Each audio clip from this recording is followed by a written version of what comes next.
Hello friends, हम लोग कर रहे हैं know your aptitude book by Goyal brother प्रकाशन। ये है हमारी 6th क्लास की बुक जो हम लोग कर रहे हैं। 7 चैप्टर हम ऑलरेडी कर चुके हैं, 8 चैप्टर हम लोग कर रहे हैं। 8 चैप्टर में आपके टोटल 4 ही क्वेश्चन है। बहुत छोटा सा है लेकिन इसको क्वेश्चन सॉल्व करने में टाइम लगता है क्योंकि इसमें रिलेशंस का है। तो देख लेते हैं question. Mrs Kokila is my father's real sister. मेरे पापा की सगी बहन यानी मेरी बुआ। बुआ को इंग्लिश में क्या बोलते हैं? आंट।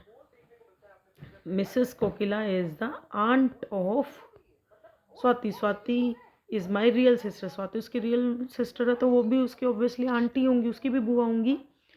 और स्वाति आंट की क्या है? आंट की है वो नीस। क्या है? नीस, भतीजी, क्योंकि भाई की लड़की है तो भतीजी होगी। ओके, नेक्स्ट देखते हैं। Mr Mohan is my mother's real brother. मतलब एक मैं हूँ, मेरे जो मम्मी के भाई हैं वो है मेरे मामा।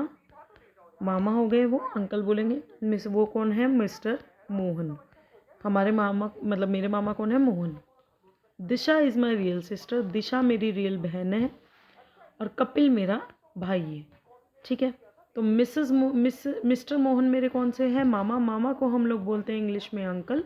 तो आंसर आ जाएगा मैटरनल अंकल या फिर अंकल हम बोल सकते हैं, मैटरनल अंकल बोलते हैं। दिशा मिस्टर मोहन की क्या है? मिस्टर मोहन की भांजी, क्योंकि बहन की लड़की है लेकिन इंग्लिश में चाहे भतीजी हो या भांजी हो दोनों को हम क्या बोलते हैं? नीस। तो आंसर आ जाएगा नीस।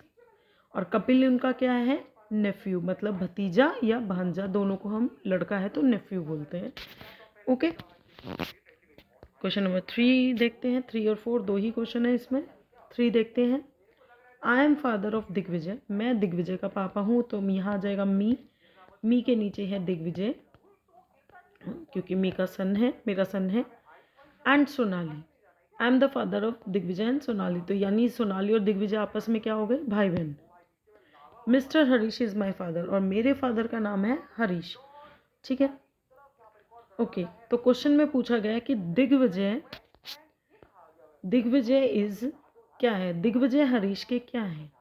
दिग्विजय हरीश जी के पोते हो गए। मतलब मेरे पापा हैं हरीश और मेरे बच्चे हैं दिग्विजय सोनाली। तो मेरे बच्चों के वो हो गए दादाजी। दादाजी को क्या बोलते हैं? सॉरी, दिग्विजय क्या है? उनके पोते। पोते को बोलते हैं हम ग्रैंडसन।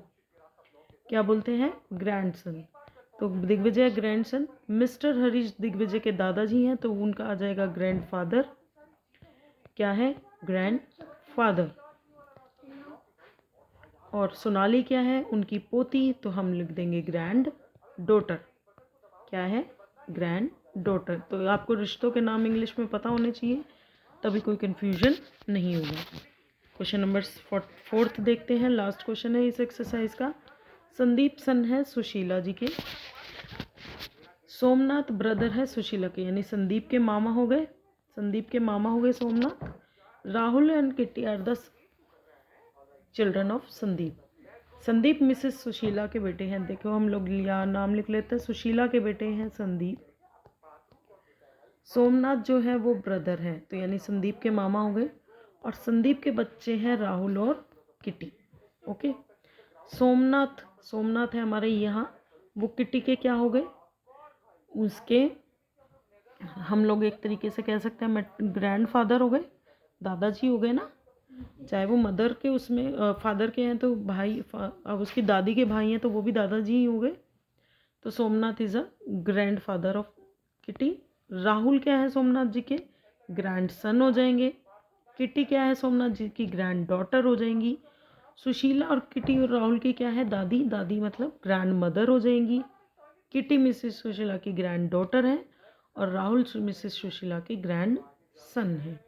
ठीक है, इजी है ये। आप पहले अगर ये इस तरीके से फिगर ड्रॉ कर लेंगे जो आपको समझ में आएगी तो सारे रिश्ते आपको इजीली क्लियर हो जाएंगे। आप रफ में इनके आगे लिख भी सकते हैं कि ये दादी लगेगी, ये मामा लगेंगे।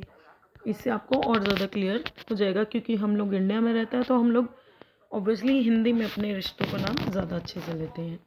इसके बाद है आपके डायरेक्शन वाले, उसमें भी आपके जो है वो 5 ही क्वेश्चन है, तो हम लोग ये भी इसी में कर लेते हैं। इजी रहेगा। हमारी वीडियो भी अभी सिर्फ 4.5 मिनट की हुई है तो कर ही लेते हैं। हमारे पास जनरली 8 डायरेक्शन होती है। डायरेक्शन में आपको यहाँ बताया जाएगा कि कौन किस डायरेक्शन में चलना शुरू करता है। तो आपको ये डायरेक्शन हमेशा याद होनी चाहिए, नॉर्थ, साउथ, ईस्ट, वेस्ट, या फिर इसको आप कह सकते हैं NESW। इसी रोटेशन में अगर आप सीधे घड़ी की डायरेक्शन में लिखेंगे तो आप सही पहुँचेंगे। ठीक है, अब देखिए क्वेश्चन करिए हैं। फर्स्ट क्वेश्चन है आपका, ए ship is towards selling towards north direction. North direction मतलब इस तरीके से वो जा रहा है, इधर जा रहा है। The captain order the ship to turn at the angle of 45 degree to the right. Right side होगी ये और 45 डिग्री हो गया ये। तो यहाँ जब जा रहा है तो ये कौन सी डायरेक्शन हो गई, ये हमारी हो जाएगी नॉर्थ ईस्ट, क्योंकि नॉर्थ यहाँ है, ईस्ट यहाँ है, तो दोनों के बीच की जो होती है वो होती है नॉर्थ ईस्ट। तो आंसर आ जाएगा नॉर्थ ईस्ट।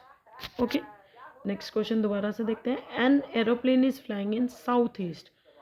साउथ होता है नीचे, ठीक है, और ईस्ट होता है इधर, तो यानी इस डायरेक्शन में आपका जो है वो चल रहा है, साउथ ईस्ट में जा रहा है।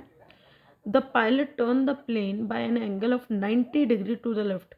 इस साइड लेफ्ट हो गया, इस साइड अगर वो इधर जा रहा है तो उसके लेफ्ट में 90 डिग्री, यानी ये वाली डायरेक्शन आ जाएगी। इन विच डायरेक्शन, तो ये डायरेक्शन हमारी थी नॉर्थ ईस्ट, तो इसका आंसर भी आ जाएगा नॉर्थ ईस्ट। एक कैनन है फेसिंग साउथ वेस्ट डायरेक्शन। अब साउथ वेस्ट डायरेक्शन ये होती है, इस साइड वो देख रहा है। Commander order the gun to be turn to the left. Left हो गया, उस साइड देखेगा तो उसका लेफ्ट हो गया ये। एंगल ऑफ 45 डिग्री, 45 डिग्री हो गया ये वाला, यानी सीधा हो जाएगा वो। तो यहाँ पर जो गन साइड हो जाएगी वो हो जाएगी हमारी साउथ, तो आंसर हो जाएगा साउथ। ओके, नेक्स्ट देखते हैं। एक fishing trawler is heading west. West की तरफ जा रहा है वो, वेस्ट हमारा ये है। Captain turns the trawler by angle of 90 degree to the right. इसका राइट हो जाएगा ये, और इसके 90 डिग्री पे यहाँ चला गया, तो ये हो जाएगी हमारी नॉर्थ डायरेक्शन। कौन सी हो जाएगी, north direction. Okay, question number 5 के हैं हमारे कुछ पार्ट्स दिए हुए हैं, 3 पार्ट्स हैं, तीनों इकट्ठे सॉल्व करते हैं। Which direction need to start facing. पहले हम वेस्ट की तरफ देख रहे हैं, हम वेस्ट देख रहे हैं। And make a 1/4 revolution. 1/4 का रिवोल्यूशन क्या होता है, अगर हमें पता है तो सर्कल में टोटल होते हैं 360 डिग्री, तो उसका 1/4 होता है 90 डिग्री। 90 डिग्री अगर हम इस साइड क्लॉकवाइज डायरेक्शन में, क्लॉक की साइड मुड़ेंगे तो हम पहुंच जाएंगे नॉर्थ में। कहाँ पहुंच जाएंगे, नॉर्थ में। ठीक है, हम देख रहे हैं साउथ में, दोबारा से कर लेते हैं ताकि कन्फ्यूजन ना हो। साउथ में अगर हम देख रहे हैं और half revolution anti clockwise, half revolution का क्या मतलब, 180 डिग्री एंटी क्लॉकवाइज। अब हमारी क्लॉक चलती है ऐसे, एंटी क्लॉकवाइज हो जाएगा ऐसे, उल्टा जाना है। तो यहाँ से अगर हम 180 डिग्री जाए तो ऊपर अगर हम पहुँच जाएंगे तो वो हो जाएगा हमारा नॉर्थ। क्या हो जाएगा हमारा, नॉर्थ। ऊपर की साइड फेस हो जाएगा हमारा, हो जाएगा नॉर्थ। ओके, नेक्स्ट देखते हैं। हम लोग देख रहे हैं नॉर्थ में, हम लोग यहाँ देख रहे हैं 1/2, यानी पूरा 1.5 चक्कर। 1.5 चक्कर का क्या मतलब हो गया, पहले एक पूरा चक्कर हो गया, उसके बाद आधा चक्कर यहाँ से यहाँ, तो यानी इस साइड अगर हम देखने लग जाएंगे तो आंसर आ जाएगा हमारा साउथ। ठीक है, और क्लॉकवाइज बोला था इसीलिए हम लोग क्लॉक के डायरेक्शन में घूमे हैं, तो आंसर हो जाएगा साउथ। Keep practising. जितना आप प्रैक्टिस करेंगे रीजनिंग में उतना ही ज़्यादा अच्छा होता है। मैंने आपको आज 2 चैप्टर कराए हैं। Thanks for watching, keep practising. I will be here with more such videos.